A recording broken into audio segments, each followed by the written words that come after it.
All right, sports fans, how's everybody out there doing? William Martin coming at you one more time here on YouTube with another edition of the 300 Pounds of Sports Knowledge Podcast. Now, after finishing in last place in the American League East in the shortened 2020 Major League Baseball season, the Boston Red Sox have gotten off to a very strong start here in 2021. Now, the Red Sox currently find themselves in possession of a record of 47 and 31, which is good enough for first place in the American League East. This past weekend, we saw the Red Sox sweep the New York Yankees at home at Fenway Park. And for what it's worth, so far this season, the Bo Sox have had their way with their rivals from the Bronx. Now, a lot of things can be factored in to this turnaround for the Red Sox. I mean, one thing you have to look at the return of Alex Cora as their manager. And of course, Cora was suspended by Major League Baseball for the 2020 season due to his part in the Astros sign stealing scandal when he was a part of that organization. Cora has returned. Of course, he was the Red Sox manager in 2018 when they won the World Championship. So it's one of those things where Cora. I say that it's important for him to be back because he understands what it takes to win with this organization. He knows how this organization and the Red Sox wants to go about doing that. I mean, aside from winning a championship with the Red Sox as a manager, he was also a player in this organization, so he knows the ins and outs. But then you look at this lineup from top to bottom, and then there's a couple of guys who are really having big time seasons so far. JD Martinez, who went from being an underrated power hitter to a legit guy, and he did it with the Astros, he did it with the Diamondbacks, and now he's doing it with the Red Sox. And of course, he was a big part of Boston winning that championship in 2018.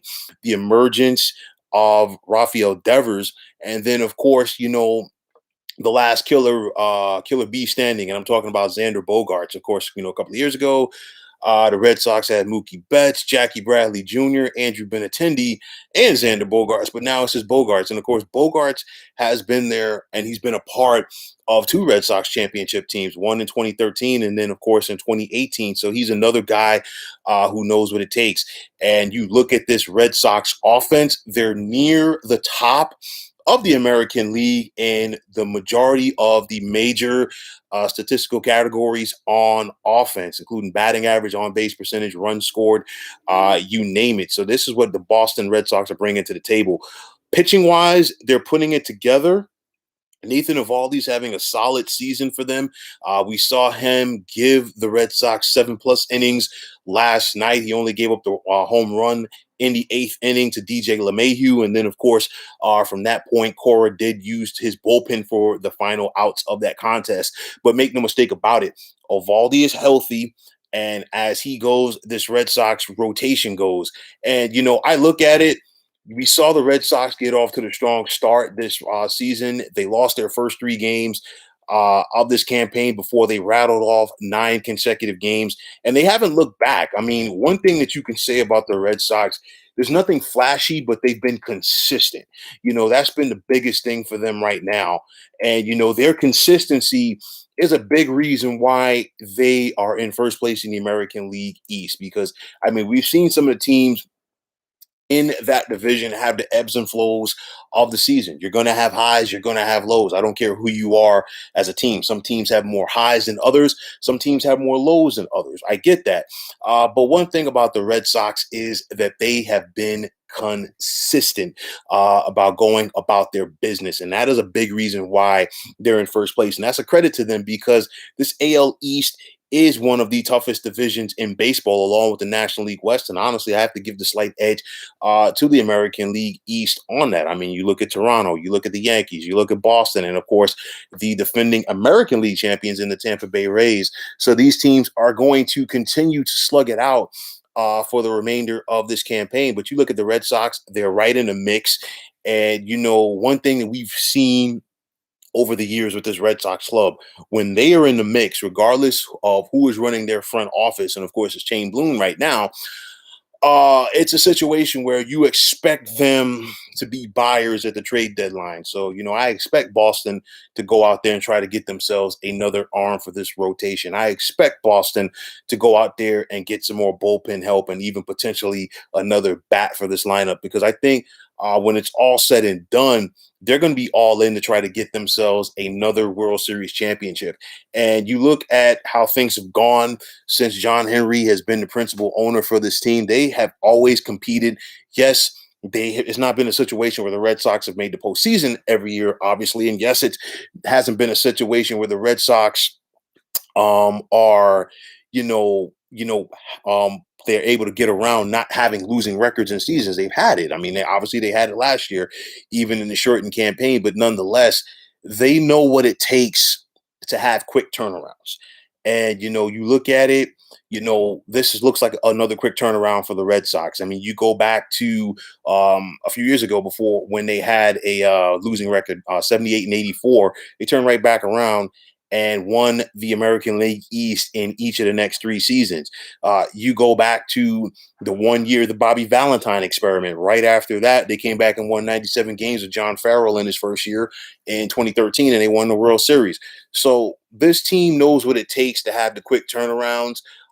They have the metrics in place to go out there and be players for the rest of the season. I don't think that the Red Sox are just a flash in the pan. Being players in this division, they're going to be right there, right with the Jays, right with the Yankees, right with the Blue Jays, and it's going to be something where right now they're setting the pace. They have a half game lead on Tampa Bay. I get that. Tampa Bay is not going away. The Yankees have had their ups and downs, but they are going to be a player, even if not in this division, definitely for a postseason spot. They have that much talent. And again, you can't sleep on the Toronto Blue Jays. They are a young team and they're hungry and they're coming and they're loaded. But the Boston Red Sox so far are setting the tone in this division. I look at the Red Sox, like I said, I think they are going to make some moves at the trade deadline. This team is going to be there. And, we've seen it in the past with the Red Sox where things come together for that perfect storm. It happened in 2004. I know we saw them win in 2007, but like really 2004 and 2013 were 2 years for me where it just came together with the perfect storm. In 2018, they were clearly the best team in baseball all year long.